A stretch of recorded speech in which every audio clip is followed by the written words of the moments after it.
morning. No, it's actually a great morning. Great morning. It is time to skip the BS. It is time for Undisputed. It is time for you to hit us up at hashtag Undisputed Live.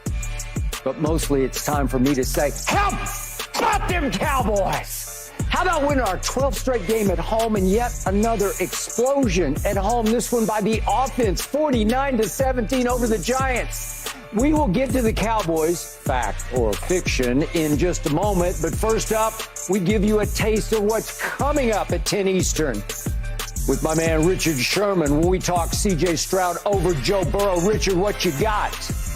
Coleridge Bernard, C.J. Stroud the fourth. The Rancho Cucamonga, California kid is playing like a top 5 quarterback in the National Football League, leading the league with 291 yards a game, second overall in yards, and he played one less game than Sam Howell. 15 touchdowns, only 2 interceptions. They got to get this kid his respect.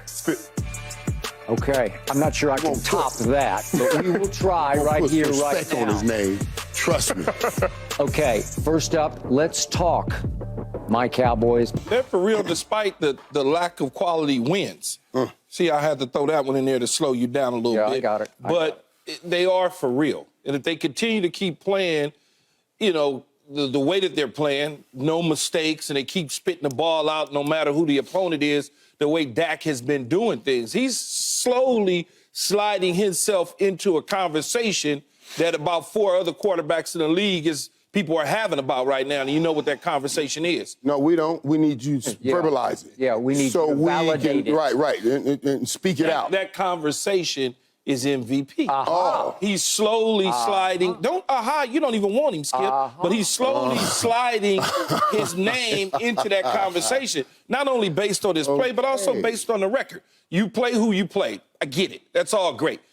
Can they continue this, though? Because the easy part of the schedule is getting ready to be over with.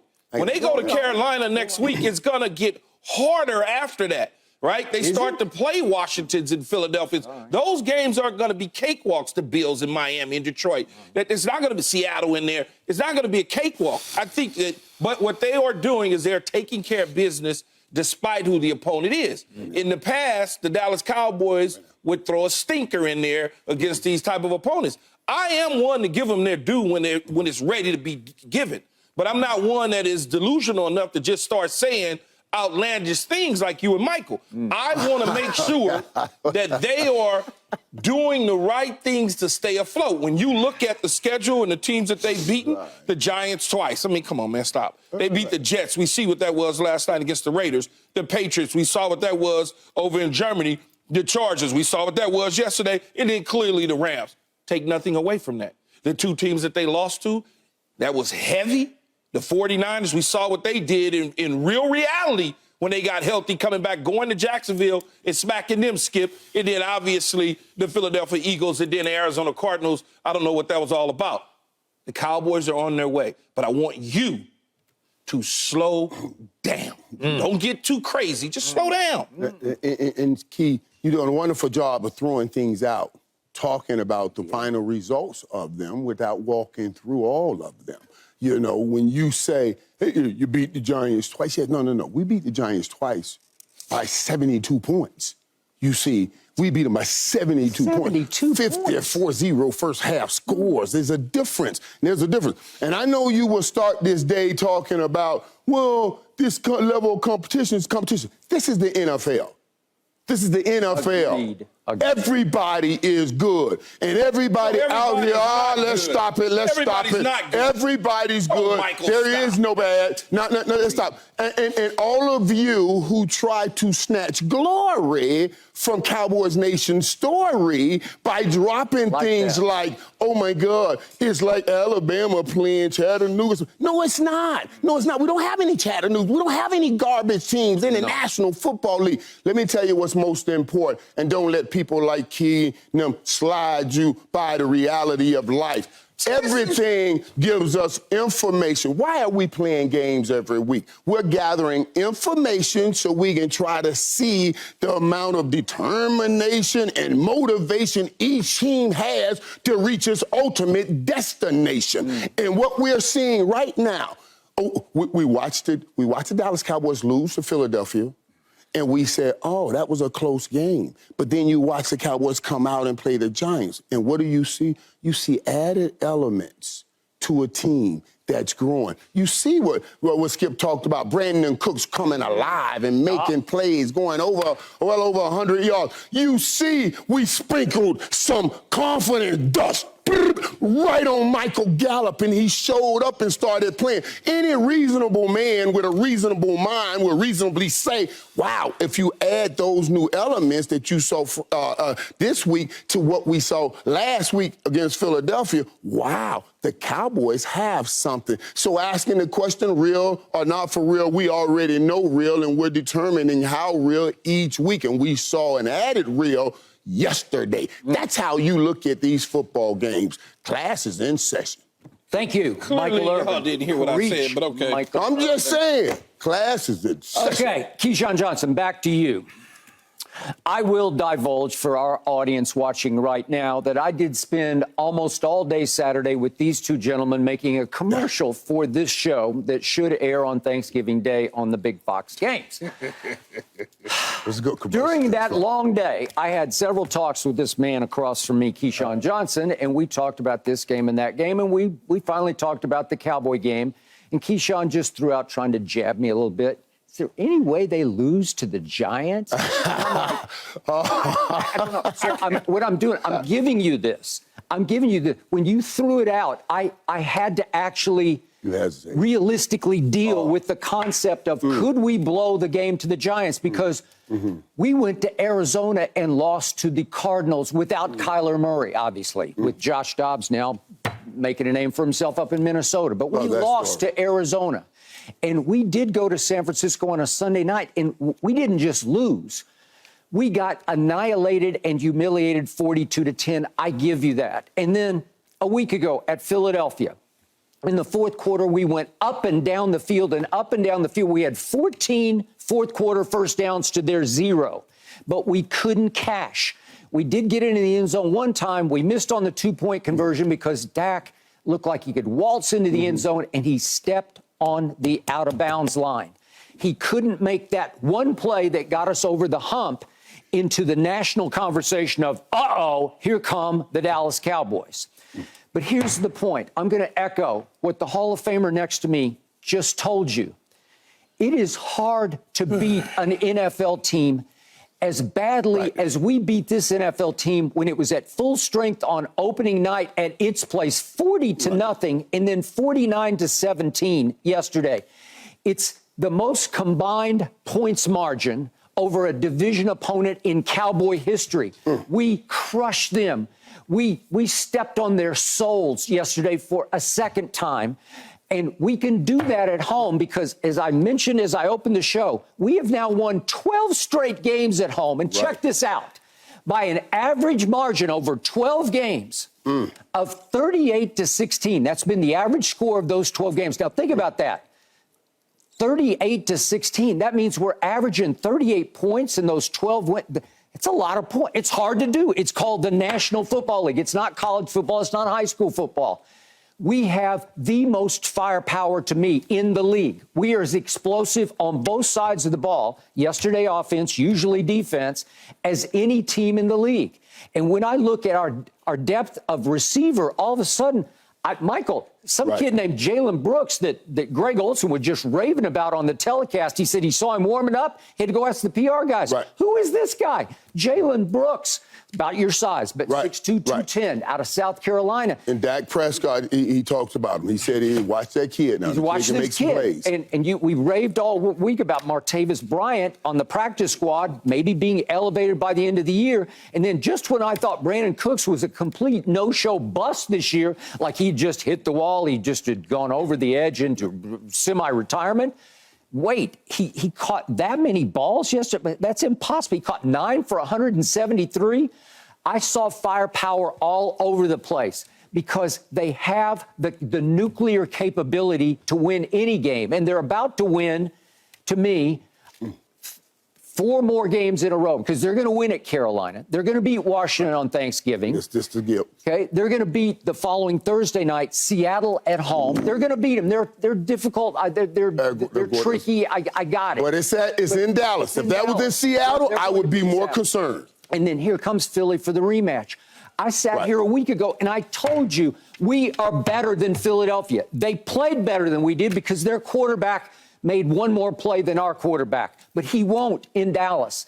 We will beat them convincingly in Dallas. That will get us to 10-3, and all of a sudden, the Keyshawn Johnsons of the world are going to have to say, God, I don't know, maybe Dallas is that team, because they have that capability of being that team when that quarterback plays the way he played yesterday, because I'm not sure he can play a lot better. He had the best QBR of the whole day in the NFL at 97, but 404 and 4 touchdowns.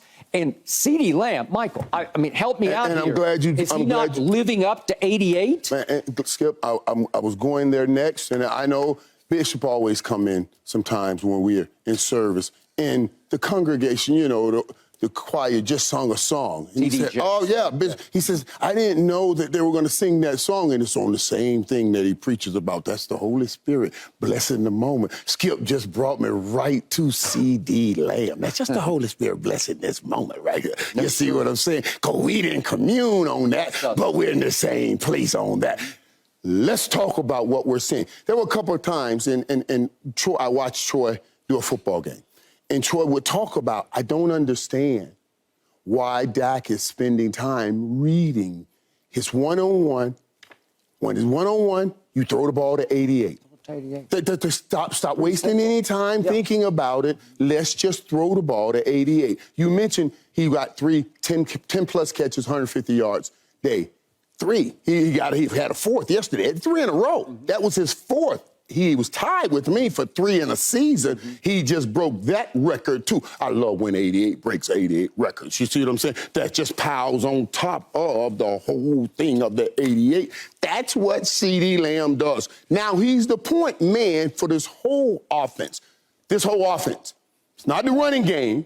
It's CeeDee Lamb. I like that they even put him in the running game yesterday, because all it's saying is I'm still going to put my ball, the football, in my best guy's hands some kind of way. Even when you double, triple team him, I'm going to pitch him some of these easy passes and easy plays to keep his head in the game, like they do with Tyreek Hill. He is that kind of talent. He is not Tyreek Hill, but he is that kind of talent that you got to keep him involved all over the place. Man, he has shown up, and he is showing out. And the culmination of these two now are pushing both of them into the top ranks. You just mentioned it, Key. I need not speak on it. You did so eloquently about him pushing himself in the MVP race, Dak Prescott. We must also say CeeDee Lamb is pushing himself up in the #1 wide receiver race when you put together 3 straight games of 150 yards. That's what I'm saying, man. That's the point for this offense right there. 88 is showing up and showing out. I tried to give you and Skip some love this morning and make sure that y'all understood that this team was headed in the right direction. You should have just given us an amen. Just an amen. At the same time, I also wanted you to give recognition to the quarterback that Skip really hasn't been too fond of in his Dallas Cowboy career. No. But what I will not do is sit up here and allow you, Michael, and Skip to confuse the people that is watching this show and listening that the Dallas Cowboys have arrived, and all of a sudden their 5th receiver is showing up, and their 3rd receiver is showing up, and they found a tight end. That's the Giants, man. Come on, man. Right. Now I got to kill your spirit. I don't care how many points you score. Yes, it is the National Football League. And, Michael, you said teams aren't bad in the National Football League. All good teams. That's a damn lie. Just some better than others. What do you mean? The Giants? Did you see that? Yeah. Did you see that they put out on the field? And you know I like to say things, and even though you and I both know rosters from front to back, I mean, you can't even tell me who was in a secondary. You just can't. So don't do me like that. Don't try to fool me. I understand it's a great day for Dallas Cowboy Nation. It's a great day. It's a great day. It's just the Giants. It's the information that we receive. It's the information you receive. I received some information, too, from the same team that smacked your... Oh, God. What do you mean? I received information from the San Francisco 49ers. We'll be talking about the Niners. Okay, I'm just saying, I received information from the Detroit Lions on the road against, in the same stadium, did the same things that y'all did, squeaked out a win. I received that information. That was a good win for Detroit. Yeah, it was a great win for y'all. Y'all was celebrating in the stadium in SoFi like y'all had just clinched the NFC Championship game. Michael, we have video evidence of you if I wanted to go there, but I'm not going to go there. All I'm saying is when you look at the quality of opponents that you have beaten up on, there's something to be said for that. Yes, it's not college football, Skip. You're 100% right. But it's something to be said for a lack of opponent that you have beaten up on. The teams that have beaten you are two teams that everybody got fighting for the conference in the Philadelphia Eagles and the San Francisco 49ers. You have yet to beat one of those quality top 4 or 5 opponents. So I want y'all to slow y'all asses down and stop just, oh, God, CeeDee Lamb. Nobody said CeeDee Lamb wasn't good. No one ever said that. Time out. Somebody sitting across from you said, thank you. There's something missing from there was something missing. 3 weeks ago. There was something missing. Thank you. Okay. And they decided to move him around. They decided to move him around and allow him to start getting the touches, much like Michael said, to keep him involved. I've given you that. Okay. But, hey, here's what I am going to say. As you said, you got 5 victories. You know, you might beat Carolina. I think you will. Might? You might. You might beat them. Anything can happen. Ain't that what y'all say? Is any given say? Isn't that what y'all always scream? Isn't that incredible? Now, when it's profitable to you, you grab it and use it. But when it is not profitable to you, you dispense it. How is it not profitable to you? When you say, oh, the Cowboys, they're playing nobody, you dispense it. And now all of a sudden, now anybody, when we beat them, they nobody, but anybody can beat us. So, come on, man. Michael Irvin, I'll ask you a serious question as a Hall of Fame wide receiver with 11,000 career catches, 70 touchdowns, 3 Super Bowl rings. I can go on and on about your bio, okay? In the end, do you think for 1 second that the Washington Commanders secondary is what you've seen from the Giants or Seattle's defense? I'm just asking you, as a guy who lined up, leaned forward with that 88 on with them big old white gloves. Let me tell you what I just want to know. I see, what I see is a team that I like chasing. I want them chasing. I'd rather you not tell Dak he's in the MVP race. I'd rather hear Micah Parsons tell everybody how you're not giving Dak the respect that they deserve. So I want you to keep saying that they may lose to Carolina. Say that they may lose to Seattle. I don't want you to call them better than Philadelphia until they beat Philadelphia. Leave that carrot out front. Leave it out front. I'm not trying to raise them up and put them as the best, but I am trying to recognize what is happening and discuss it here we are doing. I started the first question off answering it about recognizing and giving them their love. So what you talking about, Michael? I'm just saying. I did that. But I'm also Skip. Skip, he's not giving people their love. And you're not, if you keep saying, well, you did good against nobody. Because y'all making it seem like you and Skip are making it seem like y'all just torched the 85 damn Bears. I want y'all to stop. Say that. This is what... No, you didn't say it, but you alluded to it. This is why people don't like the Cowboys, because stupid stuff like that y'all say. That's all I'm saying, Skip. Okay, but the Giants were a playoff team last year, and the Giants did win a playoff game, and we went up there and left them for dead in the opener 40-0 at their place. Man, that was about 80 weeks ago, man. Stop it. It's just hard to do. That was about 80 weeks ago. What's the oldest cliche in football? Division rival, division opponents. It's hard to win a division game. How many division games did you guys play in where you just couldn't overcome it? This team hung in and hung in. They had a quarterback that's like the cousin or something of Danny DeVito or something playing. Like, stop. Played smaller than Danny DeVito. Stop it. I give you that, but you have to give me this. I sat over here and fought for CeeDee Lamb week after week, and now I hear Greg Olsen on the Fox telecast nationally say he is ascending into the ranks of Tyreek and A.J. Brown, the man you love for the Philadelphia Eagles. He's ascending into those ranks.